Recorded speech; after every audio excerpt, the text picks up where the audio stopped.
نصلی علی رسول الکریم اما بعد فاعوذ باللہ من الشیطان الرجیم بسم اللہ الرحمن الرحیم ربی اشرح لی صدری ویسر لی امری واحلل عقدۃ من لسانی یفقہوا قولی اللہم فقہنا فی الدین ربی زدنی علما اللہم انی اسألک علما نافعا رزقا طیبا عملا متقبلا اللہم انی اسألک حبک و حب من احبک و حب عمل یقربنی الی حبک سبحان اللہ و بحمدہ عدد خلقہ و رضا نفسہ و زنۃ عرشہ و مداد کلماتہ آمین ثم آمین۔ السلام علیکم ورحمۃ اللہ وبرکاتہ۔ آج انشاءاللہ باذن اللہ ہم لوگ سورۃ طٰہٰ کی تفسیر سے آغاز کرتے ہیں۔ سورۃ طٰہٰ مکی سورت ہے، 135 آیات، 8 رکوعات۔ ترتیب کے اعتبار سے یہ 20ویں نمبر پر اور نزولی اعتبار سے یہ 45ویں نمبر پر۔ اس کا نام حروف مقاطعات کی وجہ سے ہجرت حبشہ کے بعد نازل ہونے والی یہ سورت حضرت عمر رضی اللہ عنہ کے قبول اسلام سے پہلے نازل ہونے والی یہ سورت ہے۔ تو اس صورت میں حضرت عمر کے قبول اسلام کا واقعہ ہے کہ حضرت عمر نے اپنی زندگی میں پہلے بھی نبی پاک صلی اللہ علیہ وسلم کی زبان مبارک سے قرآن سنا تھا، مگر اسلام نصیب نہیں ہوا۔ پھر جب آپ صلی اللہ علیہ وسلم کی مخالفت اور دشمنی میں ننگی تلوار لے کر نکلے تھے تو کسی نے راستے میں پوچھا کہ کہاں کو جا رہے ہو، تو وجہ بتائی تو انہوں نے کہا کہ پہلے جا کر اپنے گھر کی تو خبر لو۔ تو غصے میں ایک بہن کے گھر تشریف لے جاتے ہیں، باہر ہی سے تھے کہ قرآن کی تلاوت اور تعلیم جو حضرت خباب بن ارت رضی اللہ تعالیٰ عنہ یہ سورۃ طٰہٰ کی تعلیم فرما رہے تھے، وہ دے رہے تھے۔ ان کے بہنوئی سعید بن زید اور بہن فاطمہ بن خطاب۔ حضرت سعید بن زید کون ہے کہ حضرت زید بن عمرو نفیل کے بیٹے ہیں۔ دستک پر ہی بہن نے پہچان لیا تو پھر حضرت خباب کو چھپایا گیا اور صحیفہ قرآن کو بھی چھپا دیا گیا۔ پھر حضرت عمر جب اندر تشریف لائے تو بہنوئی اور بہن کو شدید ماننے لگے کہ ان کا خون بہنے لگا۔ اس موقع پر 2 متحرک چیزیں تھیں جو ان کے قبول اسلام کی وجہ بنی۔ نمبر 1 کہ بہن کے خون نے دل کو نرم کر دیا، اور بہن کی جرأت اور ان کی شجاعت نے دوہری حق گوئی اثر انداز ہوئی۔ جب حضرت عمر نے فرمایا کہ مجھے بھی قرآن سناؤ تو بہن نے کہا کہ آپ ناپاک ہیں، پہلے آپ غسل کریں۔ پھر انہوں نے غسل کیا اور پھر حضرت خطاب رضی اللہ تعالیٰ عنہ نے ان کو قرآن سنایا، اور اس طرح یہ ان کے اسلام کے قبول آنے کا واقعہ ہوا۔ پھر جب حضرت عمر فاروق دار ارقم کی طرف بڑھتے ہیں جہاں صحابہ اللہ کے رسول سے قرآن کی تعلیم لیتے تھے، تو انہوں نے دیکھ کر حضرت عمر کو تو صحابہ نے دروازہ بند کر دیا۔ آپ صلی اللہ علیہ وسلم نے فرمایا کہ دروازہ کھول دو۔ پھر آپ صلی اللہ علیہ وسلم کے ہاتھ مبارک پر دستے مبارک پر اسلام قبول کیا، اور یہ پہلا موقع تھا کہ تکبیر کی آواز سے بستی اور جو مکے کی فضا تھی وہ گونج اٹھی۔ تو یہاں پر بہن کا کردار بھی پتہ چل رہا ہے، خواتین اسلام کی اہمیت اور ایک عورت کی قوت اور ایک عورت کی طاقت۔ مسلمان عورتوں کی جب وہ مائیں تھی تو حضرت اسماء اور حضرت صفیہ رضی اللہ عنہ، حضرت خنسہ رضی اللہ عنہ، حضرت افرا رضی اللہ عنہ کی مثالیں۔ جب وہ بہنیں تھیں تو پھر حضرت عمر کی بہن ہے کہ انہوں نے کہا تھا کہ اگر تو خطاب کا بیٹا ہے تو میں بھی خطاب کی بیٹی ہوں۔ فاطمہ بنت خطاب جب بیویاں ہیں تو پھر حضرت خدیجہ الکبریٰ کی مثالیں، حضرت عائشہ صدیقہ رضی اللہ عنہ کی مثالیں، امہات المومنین حضرت ام سلیم رضی اللہ عنہ اور حضرت ابو درداء رضی اللہ عنہ جب بیٹیاں بنتی ہیں تو حضرت فاطمہ تو زہرا رضی اللہ تعالیٰ عنہ جیسی بیٹیاں ہیں جو کہ اسلام قبول کرنے والی خاتون، پہلی معاولت کرنے والی خاتون، پہلی مال خرچ کرنے والی خاتون اور پہلی اللہ کی راہ میں خون بہانے والی بھی خاتون ہی تھی۔ تو خاتون اسلام کی طاقت اور ان کی قوت کا اظہار ہے یہاں پہ۔ تو ہم تو آپ پر قرآن مجید اس لیے نہیں اتارا کہ آپ تکلیف اٹھائیں، بلکہ اس سے شخص کی نصیحت کے لیے اتارا ہے جو اللہ سے ڈرتا ہے۔ یہ ذات کی طرف سے نازل کیا گیا جس نے زمین اور آسمان کو پیدا کی اور بڑی رحمت والا عرش پر قائم ہے۔ اس کی ملک میں جو چیزیں آسمان میں، جو چیزیں زمین میں، اور جو چیزیں ان دونوں کے درمیان میں، جو چیزیں تحت الثری میں ہیں، اور اگر تم پکار کر بات کہو تو یا چپکے سے کہی ہوئی بات کو، اس سے بھی زیادہ خفی بات کو جانتا فرماتا ہے اللہ ایسا ہے کہ اس کے سوا کوئی معبود نہیں، اس کے نام اچھے ہیں، اچھے اچھے نام ہے۔ اور کیا آپ کو موسیٰ علیہ السلام کی خبر میں کے قصے میں کچھ خبر پہنچی؟ یہاں پہ حضرت موسیٰ علیہ السلام کا جب وہ مصر میں انہوں نے ایک شخص قبطی کو انہوں نے قتل کر دیا تھا، تو پھر وہ مدین پہنچے تھے، تو شعیب علیہ السلام کے جانوروں کی خدمت کرتے رہے۔ 10 سال کرنے کے بعد ان کی بیٹی سے ان کا نکاح ہوا، تو مدین سے واپس مصر آنے کی خواہش ان کے دل میں پیدا ہوئی، تو پھر انہوں نے اللہ خانہ کے ساتھ واپسی کا سفر اختیار کیا۔ جبکہ انہوں نے مدین سے آتے ہوئے رات کو ایک آگ دیکھی، تو اپنے گھر والوں سے فرمایا کہ تم ٹھہرو، میں نے ایک آگ دیکھی، شاید اس میں تمہارے واسطے تمہارے کو شعلہ لاؤں یا آگ کے پاس رستے کا پتہ مجھ کو ملتے۔ سو جب وہ آگ کے پاس پہنچے اور آواز دی گئی کہ اے موسیٰ میں تمہارا رب ہوں، بس تم اپنی جوتیاں تار ڈالو کیونکہ تم ایک پاک میدان یعنی طوہ میں ہو۔ تو یہاں پر یہ وہ موقع ہے کہ جب یہ حضرت موسیٰ علیہ السلام کو نبوت سے نوازا گیا تھا، حضرت موسیٰ علیہ السلام سے اللہ پاک ہم کلام ہوئے تھے، اسی لیے ان کو کلیم اللہ کا لقب دیا گیا۔ اور میں نے تم کو نبی بنانے کے لیے منتخب فرمایا، سو اس وقت جو کچھ وحی کی جا رہی اس کو سن لو، کہ میں اللہ ہوں، میرے سوا کوئی معبود نہیں، تم میری ہی عبادت کرو، میری ہی یاد کے لیے نماز پڑھا کرو، کہ بلا شبہ قیامت آنے والی ہے، میں اس کو پوشیدہ رکھنا چاہتا ہوں تاکہ ہر شخص کو اس کے کیے کا بدلہ مل جائے۔ تو تم کو قیامت سے ایسا شخص باز نہ رکھنے پائے جو اس پر ایمان نہیں رکھتا اور اپنی نفسانی خواہشوں پر چلتا ہے، کہیں تم تباہ نہ ہو جو۔ اور یہ تمہارے دائیں ہاتھ میں کیا ہے موسیٰ؟ انہوں نے کہا کہ یہ میری لاٹھی ہے، میں اس پر سہارا لگاتا ہوں اور اپنی بکریوں پر پتے جھاڑتا ہوں، اس میں میرے اور بھی کام نکلتے۔ ارشاد ہوا کہ اس کو زمین پر ڈال دو اے موسیٰ، سو انہوں نے اس کو ڈال دیا، یکایک وہ اللہ کی قدرت سے ایک دوڑتا ہوا سانپ بن گیا۔ ارشاد ہوا کہ اس کو پکڑ لو اور ڈرو نہیں، ہم ابھی اس کی حالت کو پہلی حالت پر کر دیں گے، اور تم اپنا دایاں ہاتھ اپنے بائیں بغل میں دے لو، وہ بلا کسی عیب کے نہایت روشن ہو کے نکلے گا، یہ دوسری نشانی ہوگی۔ تو حضرت موسیٰ علیہ السلام کو جو 2 نشانیاں دی گئی تھیں، 2 معجزات دیا گیا تھا، ایک یہ عصا کا معجزہ تھا، اور دوسرا ان کا ہاتھ جب وہ اپنے بغل میں ڈالتے تھے تو وہ سفید روشن ہو جاتا تھا، تاکہ ہم تم کو اپنی قدرت کی بڑی نشانی میں سے بعض نشانیاں دکھلائیں۔ اب بھی تم فرعون کے پاس جاؤ، وہ بہت حد سے نکل گیا ہے۔ تو ان آیات میں اللہ تعالیٰ نے حضرت موسیٰ علیہ السلام سے فرمایا کہ 5 تعلیمات دینے اور 2 معجزات دینے کے بعد اللہ فرما رہا ہے کہ جاؤ اور اس ظالم جابر حکمران کے سامنے کلمہ حق پکارے، گویا اللہ نے افضل جہاد کا حکم دے دیا، اور حضرت موسیٰ نے کرنے کا دم بھر لیا۔ آج ہم لوگ الحمدللہ اللہ کی اطاعت سے تقریباً 16 سپارے مکمل کر چکے ہیں۔ پڑھیں حضرت موسیٰ کو 5 احکامات اور 2 معجزات دیے گئے، اور کہا فرعون اور قبطیوں اور بنی اسرائیل کے سامنے جا کر ارشاد کرو، ہمارے پاس بھی الحمدللہ عصا قرآن کا معجزہ ہے، اور ہمارے ید بیضا محمد صلی اللہ علیہ وآلہ وسلم کی روشن تعلیمات ہے، ہمیں بھی افضل جہاد کرنا ہے۔ پھر حضرت موسیٰ علیہ السلام نے دعا فرمائی، قال ربی اشرح لی صدری ویسر لی امری واحلل عقدۃ من لسانی یفقہوا قولی۔ عرض کیا اے میرے رب میرا حوصلہ فراخ کر دیجیے، اور میرا یہ کام تبلیغ کا آسان فرما دیجیے، اور میرے زبان پر سے لکنت کی ہٹا دیجیے تاکہ لوگ میری بات سمجھ سکیں، آمین یا رب العالمین۔ یہاں پر میں ایک بات کی ضروری وضاحت کرنا چاہوں گی کہ زبان کی گرہ کھول دے یا لکنت کو ہٹا دے،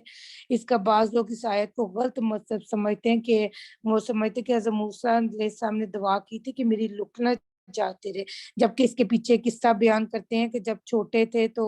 فرعون کی گود میں تھے تو داڑھی اس کی نوچی تھی، تو پھر فرعون نے قتل کا حکم دے دیا۔ پھر ایک نے کہا یہ تو چھوٹا بچہ ہے، امتحان کے لیے ان کے سامنے پھر آ کے انگارے رکھے گئے، تو انہوں نے انگارہ پکڑ کے منہ میں ڈال لیا۔ اس واقعے کی ہرگز کوئی بھی حقیقت نہیں، نہ یہ کہیں حدیث میں ہے اور نہ ہی تفسیر میں، یہ فطری طور پر بھی ناممکن ہے۔ پہلے تو کوئی بچہ اتنا چھوٹا اٹھا نہیں سکتا، اٹھا لے تو پھر انگارے کو منہ میں نہیں ڈال سکتا۔ صرف حضرت موسیٰ نے صرف یہ دعا اس لیے کی تھی کہ میری زبان کی گرہ یا میری لکنت کو دور کر دے، یعنی میری زبان کو روانی، بلاغت، فصاحت عطا فرما۔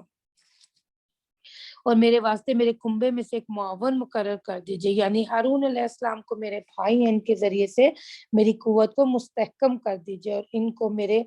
اس تبلیغ کے کام میں شریک کر دیجئے، تاکہ ہم دونوں آپ کی خوب کثرت سے پاکی بیان کریں اور آپ کا خوب کثرت سے ذکر کر، بے شک ہاں آپ ہم کو خوب دیکھ رہے ہیں۔ ارشاد ہوا کہ تمہاری درخواست منظور کی گئی ہے موسیٰ، اور ہم نے ایک دفعہ اور بھی تم پر احسان کر چکے ہیں، جبکہ ہم نے تمہارے ماں کو وہ بات الہام سے بتائی جو الہام سے بتلانے کی تھی، وہ یہ کہ موسیٰ کو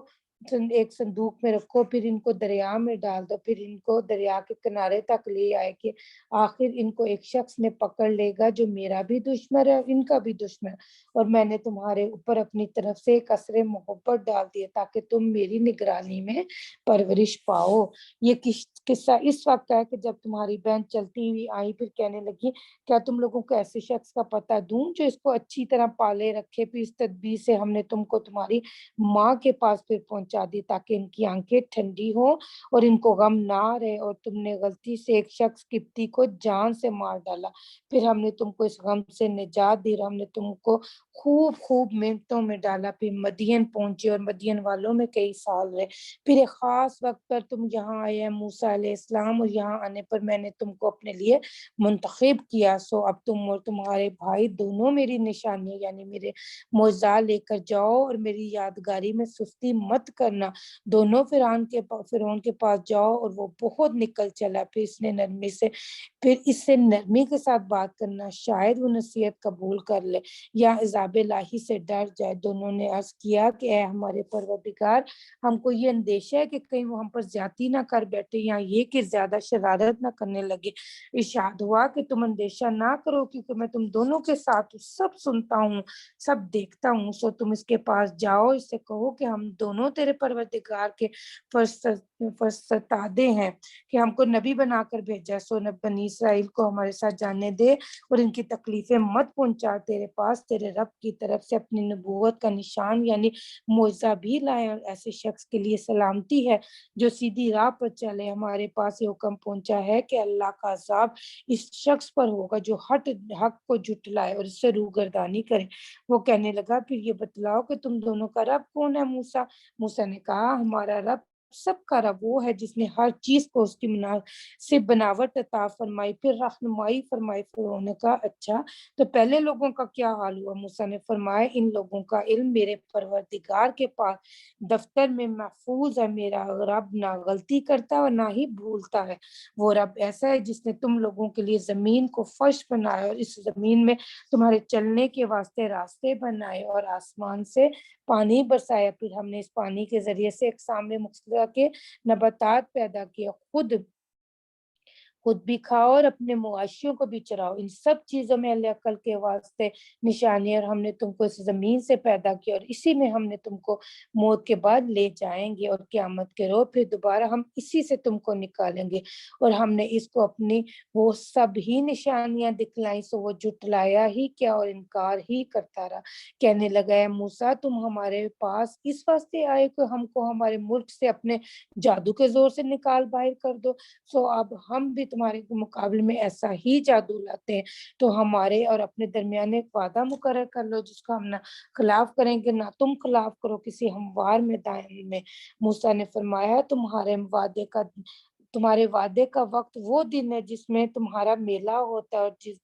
جس دن چڑے لوگ جمع ہو جاتے ہیں۔ غرض فرعون لوٹ گیا، پھر وہ اپنے مکر کا سامان جمع کرنا شروع کیا، پھر آیا اس وقت موسیٰ نے ان جادوگر لوگوں سے فرمایا کہ ارے کم بختی مارو، اللہ تعالیٰ پر جھوٹے افطرا مت کرو، کبھی اللہ تعالیٰ تم کو کسی قسم کی سزا سے بالکل نیست و نابود ہی کر دے، اور جو جھوٹ باندھتا ہے وہ آخر کو ناکام ہوتا ہے۔ پس جادوگر یہ بات سن کر باہم اپنی رائے میں اختلاف کرنے لگے،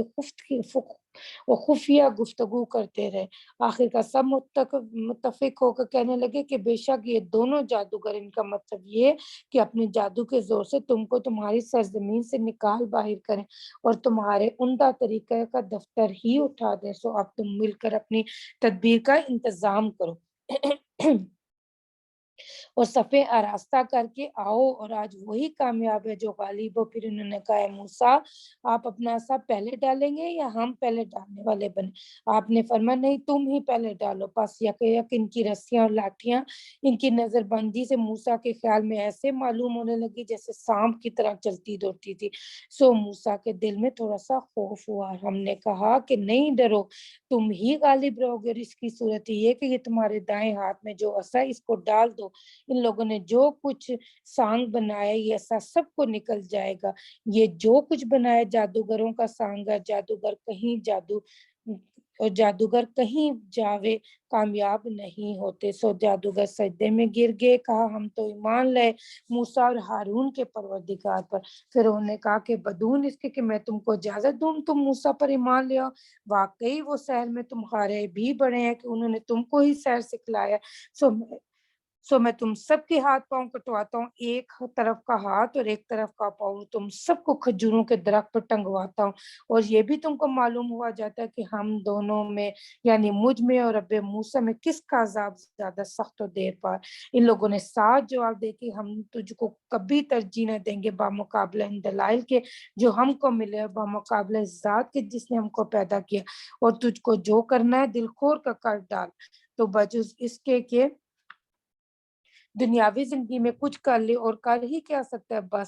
بس اب تو ہم اپنے پروردگار پر ایمان لا چکے تاکہ ہمارے پچھلے گناہ معاف کر دے، اور تو نے جو جادو کے مقدمے میں ہم پر زور ڈالا اس کو بھی معاف کر دے۔ اللہ تعالیٰ بدرجہ اچھے ہیں اور زیادہ بقا والے۔ جو شخص بغاوت کا مجرم ہو کر اپنے رب کے پاس حاضر ہوا سو اس کے لیے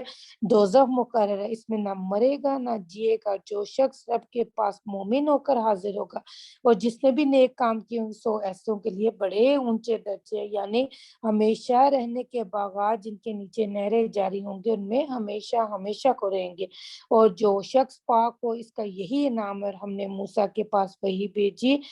کہ ہمارے ان بندوں کو لے کر راتوں رات باہر لے جاؤ، اور پھر ان کو دریا میں عصا مار کر خشک رستہ بنا دینا، نہ تو تم کو کسی کا تعاقب کا اندیشہ ہوگا نہ اور کسی قسم کا خوف ہوگا۔ پس فرعون اپنے لشکروں لے کر ان کے پیچھے چلا تو دریا ان پر جیسے ملنے کو تھا آ ملا، اور فرعون اپنی قوم کو بری راہ لایا اور نیک راہ ان کو نہ بتلایا۔ اے بنی اسرائیل دیکھو ہم نے تم کو تمہارے دشمن سے نجات دی، اور ہم نے تم سے کوہ طور کو دائیں جانب آنے کا وعدہ کیا، اور وادی طے میں ہم نے تم پر من و سلوہ نازل فرمایا، اور اجازت دی کہ ہم نے جو نفیس چیزیں تم کو دی ان کو کھاؤ، اور اس میں سے کھانے میں حد شریع سے مت گزرو، کہیں میرا غضب تم پر واقع ہو جائے، اور جس شخص پر میرا غضب واقع ہوتا ہے وہ بالکل گیا گزرا ہو۔ اور نیز میں ایسے لوگوں کے لیے بڑا بخشنے والا بھی ہوں جو توبہ کر لے، ایمان لے اور نیک عمل کرے اور پھر اسی پر قائم رہے۔ اے موسیٰ اپنی قوم سے آگے جلدی آنے کا کیا سبب ہوا؟ انہوں نے اپنے گمان کے موافق عرض کیا کہ وہ لوگ یہی تو ہیں میرے پیچھے پیچھے آ رہے، میں آپ کے پاس جلدی سے اس لیے چلا آیا کہ آپ زیادہ خوش ہوں گے۔ ارشاد ہوا تمہاری قوم کو تو ہم نے تمہارے چلے آنے کے بعد ایک بلا میں مبتلا کر دی، ان کو سامری نے گمراہ کر دیا۔ غرض موسیٰ غصے اور رنج میں بھرے اپنے قوم کی طرف واپس آئے، فرمانے لگے اے میری قوم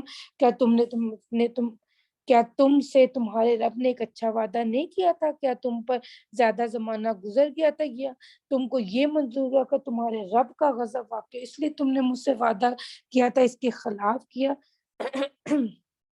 وہ کہنے لگے ہم نے جو آپ سے وعدہ کیا تھا اس کو اپنے اختیار سے خلاف نہیں کیا، لیکن قوم کے زیور میں سے ہم پر بوجھ لد رہا تھا، سو ہم نے سامری کے کہنے سے اسے آگ میں ڈال دیا، پھر اس سامری نے بھی ڈال دیا۔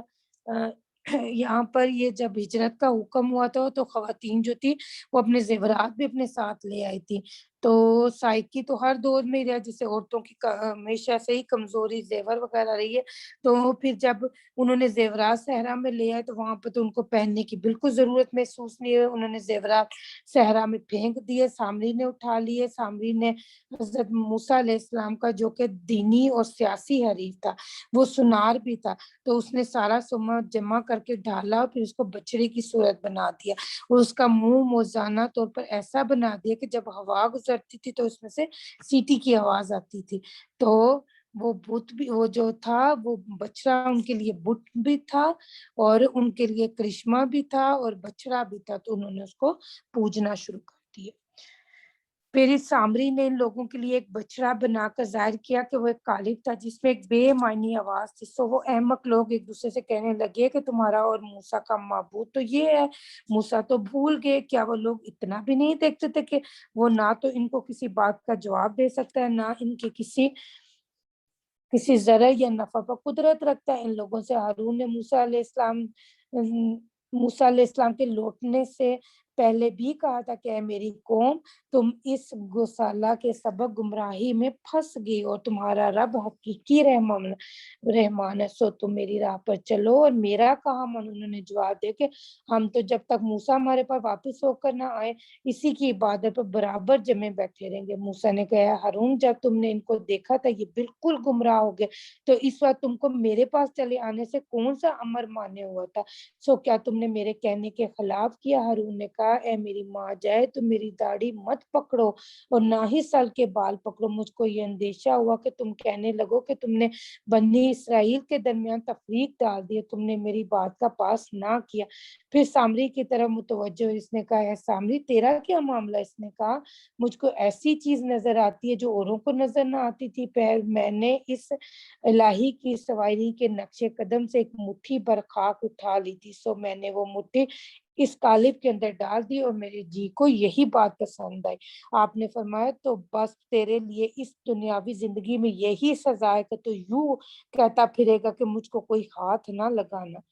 اور پھر پتہ چلتا ہے کہ مرتے دم تک یہ یہی پکارتا رہا تھا کہ مجھ کو کوئی ہاتھ نہ لگائے۔ اور تیرے لیے ایک اور وعدہ ہے جو تجھ سے ٹلنے والا نہیں، اور تو اپنے اس معبود باطل کو دیکھ جس پر تو جمع ہوا بیٹھا تھا، دیکھ ہم اس کو جلا دیں گے، پھر اس کی راکھ کو دریا میں بکھیر کر بہا دیں گے، بس تیرا حقیقی معبود تو صرف اللہ ہے جس کے سوا کوئی عبادت کے لائق نہیں، اور تمام چیزوں کا احاطہ کیا ہوا ہے۔ جس طرح ہم نے موسیٰ کا قصہ بیان کرا، اسی طرح ہم آپ سے اور واقعات گزشتہ کی خبریں بھی بیان کرتے رہتے، اور ہم نے آپ کو اپنے پاس ایک نصیحت نامہ دی، یعنی قرآن، جو لوگ اس سے روگردانی کریں گے سو وہ قیامت کے روز بڑا بھاری عذاب لاتے ہوں گے اور وہ اس عذاب میں ہمیشہ رہیں گے، اور یہ بوجھ قیامت کے روز ان کے لیے برا بوجھ ہوگا، جس روز سور میں پھونک ماری جائے گی۔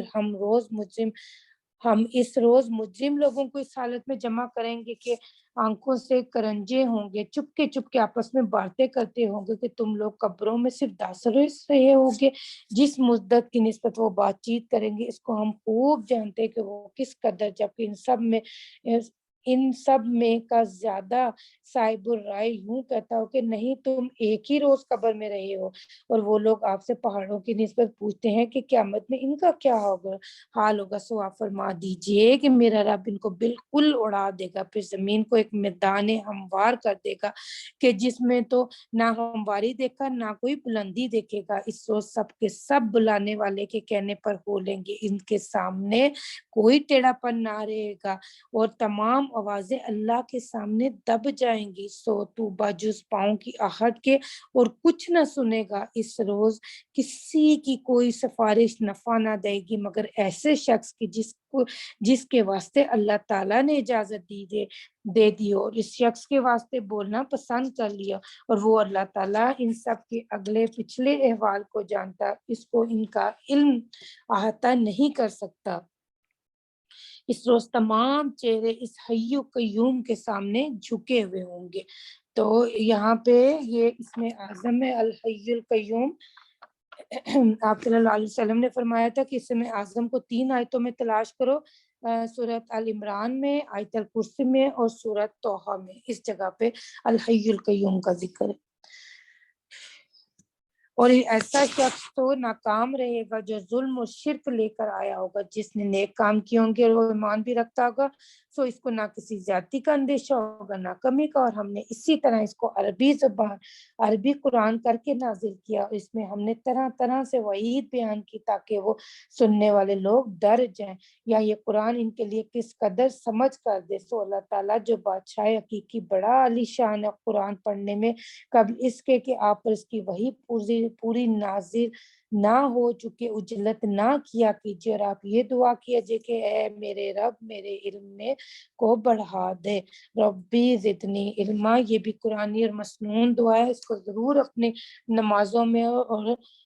نمازوں کے بعد بھی اذکار میں شامل کر لیجیے، اور خاص طور پہ جو بچے پڑھتے ہیں ان کو ضرور کہے کہ وہ اس آیت کا زیادہ سے زیادہ ورد کیا کرے، اس دعا کو زیادہ سے زیادہ اپنی نمازوں میں اذکار میں رکھے۔ اور اس سے بہت زمانہ پہلے ہم آدم کو ایک حکم دے چکے ہیں، سو ان سے غفلت ہوگی اور ہم نے ان میں پختگی نہ پائی، اور وہ وقت یاد کر لو جب کہ ہم نے فرشتوں سے ارشاد فرمایا کہ آدم کے سامنے سجدہ کرو، سب نے سجدہ کیا بجز ابلیس کے، اس نے انکار کیا۔ پھر ہم نے آدم سے کیا ہے آدم یاد رکھو یہ بلا شبہ تمہارا اور تمہارا بیوی کا دشمن ہے، سو کہیں تم دونوں کو جنت سے نہ نکلوا دے، پھر تم مصیبت میں پڑ جاؤ گے۔ یہاں جنت میں تو تمہارے لیے آرام ہے کہ تم نہ کبھی بھوکے رہو گے، نہ ننگے رہو گے، نہ یہاں پیاسے رہو گے، نہ دھوپ میں تپو گے۔ پھر ان کو شیطان نے بہکایا، کہنے لگے آدم کیا میں تم کو ہمیشگی کی خاصیت کا درخت بتلاؤں اور ایسی بادشاہی کے جس میں کبھی ذوف نہ آوے؟ سو وہ اس کے بہکانے سے دونوں نے اس درخت سے کھا لیا، ان دونوں کے سطر ایک دوسرے کے سامنے کھل گئے، اور اپنا بدن ڈھانپنے کو دونوں اپنے اوپر جنت کے پتوں کے درختوں کے پتے چپکانے لگے، اور آدم سے اپنے رب کا قصور ہو گیا، سو غلطی میں پڑ کے پھر ان کو ان کے رب نے زیادہ مقبول بنا دیا، سو ان پر توجہ فرمائی اور رائے راست کو ہمیشہ قائم رکھا۔ اللہ تعالیٰ نے فرمایا کہ دونوں کے دونوں جنت سے اترو اور دنیا میں ایسی حالت سے جاؤ کہ ایک کا دشمن ایک ہوگا، پھر اگر تمہارے پاس میری طرف سے کوئی ہدایت پہنچے، جو شخص میری اس ہدایت کا اتباع کرے گا وہ نہ دنیا میں گمراہ ہوگا نہ آخرت میں شقی ہوگا، اور جو شخص میری اس نصیحت سے اعراض کرے گا تو اس کے لیے تنگی کا جینا ہوگا، اور قیامت کے روز ہم اس کو اندھے کر کے اٹھائیں گے۔ وہ تعجب سے کہے گا اے میرے رب آپ نے مجھ کو اندھا کر کے کیوں اٹھایا، میں تو دنیا میں آنکھوں والا تھا۔ ارشاد ہوگا ایسے ہی تیرے پاس ہمارے احکام پہنچے تھے پھر تو نے ان کا خیال نہ کیا، ایسے ہی آج تیرا کچھ خیال نہ کیا جائے گا، اور اس طرح ہر اس شخص کو ہم مناسب سزا دیں گے جو حد عطا سے گزر جائے اور اپنے رب کی آیتوں پر ایمان نہ لے، اور واقعی آخرت کا عذاب ہے بڑا سخت اور بڑا دیر پر۔ کیا ان لوگوں کو اب تک اس سے ہدایت نہیں ہوئی کہ ہم ان سے پہلے بہت سے گروہوں کو ہلاک کر چکے ہیں، اور ان میں ان کے رہنے کے مقامات پر یہ لوگ بھی چلتے ہیں، اس میں تو اہل فہم کے لیے دلائل موجود ہے۔ پھر آپ کے رب کی طرف سے ایک بات پہلے سے فرمائی ہوئی نہ ہوتی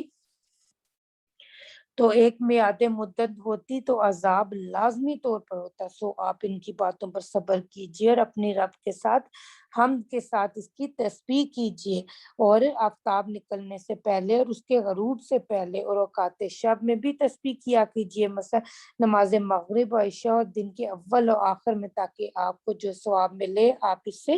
خوش ہوں، اور ہرگز ان چیزوں کی طرف آنکھ اٹھا کر نہ دیکھے جن سے ہم نے کفار کو مختلف گروہوں کو ان کی آزمائش کے لیے کیا کر رکھا کہ وہ محض دنیاوی زندگی کی رونق ہے، اور آپ کے رب کا عطیہ بدرجہ بہتر ہے، اور دیر پا اور اپنے متعلقین کو بھی نماز کا حکم کرتے رہیے، خود بھی اس کے پابند رہیے۔ ہم آپ سے معاش نہیں چاہتے، معاش تو ہم آپ کو دیں گے، اور بہتر انجام تو پرہیزگاری ہے۔ وہ لوگ انادن یوں کہتے ہیں کہ یہ رسول ہمارے پاس کوئی نشانی نبوت کیوں نہیں لاتے؟ جواب یہ ہے کیا ان کے پاس پہلے کتابوں کے مضامین کا ظہور نہیں پہنچا؟ اور اگر ہم ان کو قبل قرآن آنے کے کسی عذاب سے ہلاک کرتے، یہ لوگ یوں کہتے کہ اے ہمارے رب آپ تو ہمارے پاس کوئی رسول کوئی دنیا میں بھیجا نہیں، ہم آپ کے کام پر چلتے کب اس کے کہ ہم یہاں خود بے قدر ہوں دوسروں کی نگاہ میں رسوا ہوں۔ آپ کہہ دیجئے کہ ہم سب انتظار کریں، سو چندے اور انتظار کر، اب ان قریب تم کو بھی معلوم ہو جائے گا کہ راہ راست والا کون ہے اور وہ کون ہے جو منزل مقصود تک پہنچا۔ سورۃ الانبیاء مکی صورت ہے، 112 آیات، 7 رکوع، ترتیب کے اعتبار سے 21ویں نمبر پر، نزولی اعتبار سے یہ 73 نمبر پر۔ اس میں انبیاء کا تذکرہ ہے۔ زمانہ نزول یہ مکہ کا تقریباً درمیانی دور ہے۔ عقیدہ توحید و شرک کی نفی ہے، اس میں آپ صلی اللہ علیہ وسلم پر اعتراضات کی نفی ہے۔ اصل مضمون ہے کہ یہ دنیا امتحان گھر اللہ آزماتا ہے، نہ دے کر بھی، دے کر بھی، اور پھر لے کر بھی، اور پھر دے کر پھر لے کر۔ بسم اللہ الرحمن الرحیم۔ ان منکر لوگوں سے ان کا وقت حساب نزدیک آ پہنچا اور یہ ابھی غفلت میں پڑے ہیں اور اعراض کیے ہیں کہ ان کے پاس ان کی رب کی طرف سے جو نصیحتیں آتی ہے یہ اس کو اس سے تو سنتے ہیں کہ ان کے ساتھ ہنسی کرتے ہیں، ان کے دل متوجہ نہیں ہوتے۔ یہ لوگ یعنی ظالم اور کافر لوگ چپکے چپکے سے دو گوشی کرتے ہیں کہ یہ محض تم جیسے ایک معمولی آدمی ہے۔ تو یہ نبی کے ساتھ یہ معاملہ ضروری ہوا ہے کہ ان کی زندگی میں لوگ ان کو بشر کی صورت میں دیکھتے تھے اور نبی نہیں مانتے تھے، اور بعد والے جو لوگ ہیں وہ نبی مان لیتے تھے تو بشر سوچنے میں تردد کرتے ہیں۔ تو کیا تم پھر بھی جادو کی بات سننے کو ان کے پاس جاؤ گے، حالانکہ تم جانتے ہو پیغمبر نے فرمایا کہ میرا رب ہر بات کو خواہ آسمان میں ہو خواہ زمین میں جانتا، اور وہ خوب سننے والا خوب جاننے والا۔ بلکہ یوں کہا کہ یہ قرآن پریشان خیالات ہے، بلکہ انہوں نے اس کو تراش لیا، بلکہ یہ تو ایک شاعر شخص ہے، تو ان کو چاہیے کہ ہمارے پاس کوئی ایسی نشانی لائیں جیسے پہلے لوگ رسول بنائے گئے، ان سے پہلے کوئی بستی والے جن کو ہم نے ہلاک کیا، ایمان نہیں لائے، سو کیا یہ لوگ ایمان لے آئیں گے؟ اور ہم نے آپ سے کب صرف آدمی ہوئی کو پیغمبر بنایا جن کے پاس ہم وہی بھیجا کرتے تھے۔ سو اے منکرو، اگر تم یہ بات معلوم نہ ہو تو اہل کتاب سے دریافت کر لو، اور ہم نے رسولوں کے ایسے جیسے نہیں بنائے جو کھانا نہ کھاتے ہوں، یعنی فرشتہ نہ بنایا تھا، اور وہ حسرات ہمیشہ رہنے والے نہیں ہوئے۔ پھر ہم نے جو ان سے وعدہ کیے تھے ان کو سچا کی، یعنی ان کو جن کو نجات دینا منظور ہوا ہم نے نجات دی، اور حد اطاعت سے گزرنے والے کو ہلاک کیا۔ ہم تمہارے پاس ایسی کتاب بھیج چکے ہیں کہ اس میں تمہاری نصیحتیں کافی موجود ہے، کیا پھر بھی تم نہیں سمجھتے؟ اور ہم نے بہت سی بستیاں جہاں کے رہنے والے ظالم کافی تھے غارق کر دی، اور ان کے بعد دوسری قوم پیدا کر دی۔ سو جب ان ظالموں نے ہمارا عذاب آتا دیکھا تو اس بستی سے بھاگنا شروع کیا۔ بھاگو مت اور اپنا سامان عیش کی طرف اور اپنے مکانوں کی طرف واپس چل رہے، شاید تم میں سے کوئی پوچھے پاچھے۔ وہ لوگ نزول عذاب کے وقت کہنے لگے کہ ہائے ہماری کم بختی، بے شک ہم لوگ ظالم تھے۔ سو ان کی غل پکار رہی حتیٰ کہ ہم نے ان کو نیست و نابود کر دیا، جس طرح کھیتی کٹ گئی اور وہ آگ ٹھنڈی ہوگی، اور ہم نے آسمان اور زمین کو اور جو کچھ ان کے درمیان میں اس کو استور پر نہیں بنایا کہ ہم فعل عبث کرنے والے ہیں۔ اور اگر ہم کو مشغلہ ہی بنانا منظور ہوتا تو ہم خاص اپنے پاس کی چیز کو مشغلہ بناتے، مگر اگر ہم کو یہ کرنا ہوتا بلکہ ہم حق بات کو باطل پر پھینک مارتے ہیں، سو وہ حق اس باطل کا بھیجا نکال دیتا ہے، یعنی اس کو مغلوب کر دیتا ہے، سو وہ مغلوب ہو کر دفتن جاتا رہتا ہے۔ وہ تمہارے لیے اس بات سے بڑی خرابی ہوگی جو تم گھڑتے ہو، اور حق تعالیٰ کی وہ شان ہے کہ جتنے کچھ اور آسمان و زمین میں سب اسی کے ہیں، اور ان میں سے جو اللہ کے نزدیک بڑے مقرب ہیں وہ اس کی عبادت سے آر نہیں کرتے اور نہ ہی تھکتے ہیں، بلکہ شب و روز اللہ کی تسبیح کرتے ہیں، کسی وقت موقوف نہیں کرتے۔ کیا باوجود ان دلائل توحید کے ان لوگوں نے اللہ کے سوا اور معبود بنا رکھے ہیں، بالخصوص زمین کی چیزوں میں؟ جو کسی کو زندہ کرتا ہے زمین میں آسمان میں، اگر اللہ تعالیٰ کے سوا اور معبود ہوتا تو دونوں درم برم ہو جاتے۔ سو اللہ تعالیٰ جو مالک ہے عرش کا امور سے پاک ہے، جو کچھ یہ لوگ بیان کریں، اور وہ جو کچھ کرتا ہے اس سے کوئی باز پرس نہیں کر سکتا، اور وہ اوروں سے باز پرس کی جا سکتی ہے۔ کہ اللہ کو چھوڑ کر انہوں نے اور معبود بنا رکھے ہیں کہ تم اپنی دلیل اس دعوے پر پیش کرو یہ میرے ساتھ والوں کی کتاب یعنی قرآن اور مجھ سے پہلے لوگوں کی کتابیں یعنی توریت اور انجیل وغیرہ موجود ہے، بلکہ ان میں زیادہ وہی ہیں جو امر حق کا یقین نہیں کرتے۔ سو اس وجہ سے وہ اعراض کریں، اور ہم نے آپ سے پہلے کوئی ایسا پیغمبر نہیں بھیجا جس کے پاس ہم نے یہ وحی نہ بھیجی ہو کہ میرے سوا کوئی اور معبود نہیں، پس میری ہی عبادت کیا کرو۔ یہ مشرک لوگ یوں کہتے ہیں کہ اللہ تعالیٰ نے فرشتوں کو اولاد بنا رکھا، اللہ تعالیٰ اس سے پاک ہے، بلکہ وہ فرشتے اس کے بندے ہیں، ہاں معزز، وہ اس سے آگے بڑھ کر بات نہیں کر سکتے اور وہ اسی کے حکم کے موافق عمل کرتے ہیں۔ وہ جانتے ہیں کہ اللہ تعالیٰ ان کے اگلے پچھلے احوال کو جانتا ہے، اور وجود اس کے جس کے لیے شفاعت کرنے کی اللہ تعالیٰ کی مرضی ہوگی کسی کی سفارش نہیں کرتے، اور وہ سب اللہ تعالیٰ کی ہیبت سے ڈرتے رہتے۔ ان میں سے جو شخص فرضاً یوں کہے کہ میں علاوہ اللہ کے معبود ہوں، سو ہم اس کو سزائے جہنم دیں گے، اور ہم ظالموں کو ایسی ہی سزا دیا کرتے۔ کیا ان کافروں کو یہ معلوم نہیں ہوا کہ آسمان اور زمین پہلے بند تھے، پھر ہم نے دونوں کو اپنی قدرت سے کھول دیا، اور ہم نے بارش کے پانی سے ہر جاندار چیز کو بنایا۔ کیا ان باتوں کو سن کر پھر بھی ایمان نہیں لاتے؟ اور ہم نے زمین میں اس لیے پہاڑ بنایا کہ زمین ان لوگوں کے لیے لے کر ہلنے نہ لگے، اور ہم نے اس زمین میں کشادہ رستے بنائے تاکہ وہ لوگ ان کے ذریعے سے منزل کو پہنچ جائے۔ اور ہم نے اپنے قدرت سے آسمان کو مثل ایک چھت کے بنائے جو محفوظ ہے، اور یہ لوگ اس کی نشانیوں سے اعراض کیے ہوئے ہیں، اور وہ ایسا ہے کہ اس نے رات اور دن اور سورج اور چاند بنائے، اور ہر ایک دائرہ میں تیرے۔ ہم نے آپ سے پہلے بھی کسی بشر کے لیے ہمیشہ رہنا تجویز نہیں کیا، پھر اگر آپ کا انتقال ہو جائے تو کیا یہ لوگ دنیا میں ہمیشہ کو رہیں گے؟ ہر جاندار کو موت کا مزہ چکھے گا، اور ہم تم کو بری بھلی حالتوں سے اچھی طرح آزماتے ہیں، اور پھر تم سب ہمارے پاس چلے آؤ گے۔ یہ کافر لوگ جب آپ کو دیکھتے ہیں تو بس آپ سے ہنسی کرنے لگتے ہیں، اور آپس میں کہتے ہیں کہ کیا یہی ہے جو تمہارے معبودوں کا ذکر کیا کرتے ہیں؟ یہ لوگ صرف رحمان کے ذکر پر انکار کیا کرتے ہیں۔ انسان جلدی ہی کا خمیر بنا ہوا ہے، ہم ان قریب تم کو اپنی نشانیاں یعنی قہر کی نشانیاں اور سزائیں دکھائے دیتے ہیں، پس تم مجھ سے جلدی مت مچاؤ۔ اور یہ لوگ کہتے ہیں کہ یہ وعدہ کس وقت آئے گا؟ اگر تم سچے ہو، کاش ان کافروں کو اس وقت کی خبر ہوتی کہ جب یہ لوگ اس آگ کو نہ اپنے سامنے سے روک سکیں گے اور نہ اپنے پیچھے سے، نہ ان کی کوئی حمایت کرے گا، بلکہ وہ آگ تو ان کو ایک دم سے آ لے گی، سو ان کو بدحواس کر دے گی، پھر نہ اس کو ہٹانے کی ان کو قدرت ہوگی اور نہ ان کو مہلت دی جائے گی۔ اور وہ آپ اس سے پہلے جو پیغمبر گزرے ان کے ساتھ بھی تمسخر کیا گیا، تو سو جن لوگوں نے ان سے تمسخر کیا تھا ان پر وہ عذاب واقع ہو گیا جس کے ساتھ وہ استہزاء کرتے تھے۔ کہہ دیجئے کہ وہ کون ہے جو رات میں دن میں رحمان سے تمہاری حفاظت کرتا ہے، بلکہ وہ لوگ اپنے رب کے ذکر سے روگرداں ہے۔ کیا ان کے پاس ہمارے سوا اور ایسے معبود ہیں کہ ان کی حفاظت کر لیتے ہیں؟ وہ خود اپنی حفاظت کی قدرت نہیں رکھتے، اور نہ ہی مکہ ہمارے مقابلے میں کوئی ان کا ساتھ دے سکتا، بلکہ میں نے ان کو اور ان کے باپ داداؤں کو خوب سامان دیا، یہاں تک کر ان پر اسی حالت میں ایک عرصہ دراز گزر گیا کہ ان کو یہ نظر نہیں آتا ہم زمین کو ہر چہار سے برابر گھٹاتے چلے جاتے ہیں۔ تو کیا یہ لوگ غالب آئیں گے؟ آپ کہہ دیجئے میں تو صرف وحی کے ذریعے سے تم کو ڈراتا ہوں، اور یہ بہرے جس وقت ڈرائے جاتے ہیں سنتے ہی نہیں، اور اگر ان کو ان کے آپ کے رب کے عذاب کا ایک جھونکا بھی ذرا لگ جائے تو یوں کہنے لگے کہ ہائے ہماری کمزوری، واقعی ہم خطاوار تھے، اور قیامت کے روز ہم میزان عدل قائم کریں گے،